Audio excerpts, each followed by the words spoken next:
Like, how big is ball security for you heading into your sophomore season, and how do you think you've maybe improved there over the last couple of days or 5 days?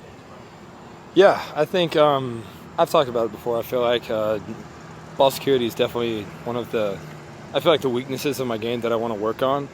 And obviously, it's something that me, Coach Wright, Coach Lynch are working a lot on. Reading the defense, not forcing throws. We worked a lot of red zones today, keeping the ball. Make sure if anyone's going to catch it, it's going to be our guy, and if not, make sure it's out of bounds. That kind of thing. Just making smart throws, being smart with the football. And I think, as a young guy, you kind of get away with some of that earlier on, but I kind of, got used my pass, so to say. So it's going to be on me this year to make sure that I'm doing my job to protect the football. So. Ken, with the way last season ended and the coaching change and everything, this is a time in college football where a lot of guys are moving around. What was it about Vanderbilt that you wanted to stick it out here and see it through?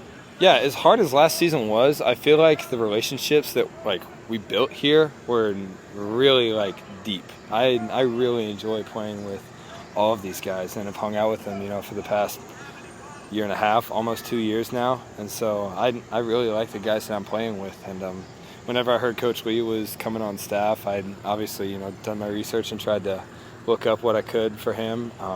And I was really excited to be playing for him. So I felt like it was going to be a system that I could play in, and I think I'll be able to run it effectively.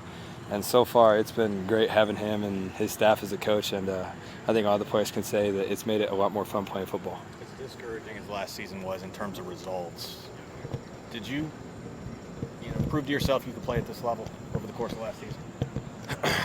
It's there were highs and lows to it, especially in my game. I think, I had some games that I was, very pleased with how I played, and, never left a game happy, because obviously we weren't winning.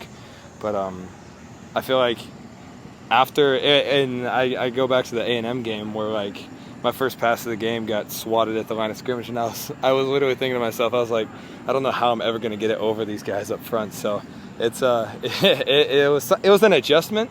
But I think once I got a hold of it, I do think that I realized that I can do it. And I think bringing that confidence is going to be the biggest thing for me this season, is knowing that I've been here before. I feel like, and this is how my opinion of it, I've probably played in the hardest conditions you probably can in college football. Being a true freshman, having a large part of your team opt out, playing an all-SEC schedule, plus, the social depression that you face in a pandemic. I really do think that all of that has kind of built me up and given me the best opportunity to succeed this season. And he's shaking his head, so I think it's shared among a lot of the guys. So is there some motivation in that, the fact that you guys really weren't in a position to play the best you could for a lot of last season? Yeah, it's something that you don't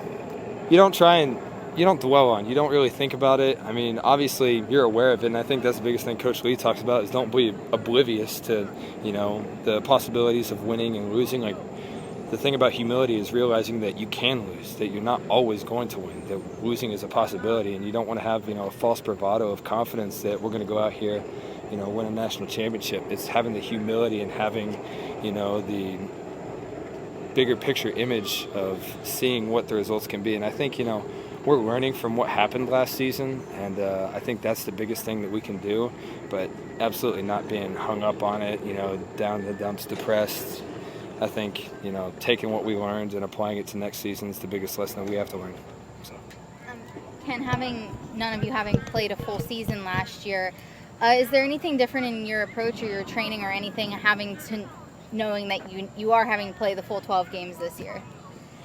Not really. I was ready to play 12 last year, so if we had to play, 9, 10, however many it was, I think, me, this guy, a bunch of other dudes were ready to go out there and compete. So, I mean, the preparation is going to be the same. It involves a lot of long fall camps, hard work, studying in the film room, and I think we all know what it takes at this point. We just got to go out there and do it. How confident are you in this group of receivers? You got quite a few guys in that group. Yeah, I mean, we're bringing back a lot of dudes, so it's definitely, as a quarterback, some of them are talking about leaving after this year, but I'm like, you know what, I might need you for one more. So I'm trying to talk to these guys, but I really like them, and I enjoy playing with them, and I have all the confidence in the world that, you know, if I'm going to them and I trust them, you know, third down, whatever the situation is, whoever I'm throwing it to, like, they have my full confidence. And I think, you know, doing everything that we've done in the summer up to this fall camp, I think all of that is just built on it, plus everything that we went through last season, like I already talked about. So. And to follow up on that, as a younger quarterback, how big is it for you to have a group of pretty experienced receivers? Yeah, so we talk about Cam like stepping up and being a leader, you know, getting after me when I don't deliver the best football, you know. So it definitely is a level of accountability there with the older guys, and it's appreciated, you know, especially a young guy like me. You know, I realize I'm a novice at what I do, and, you know, I'm always trying to learn.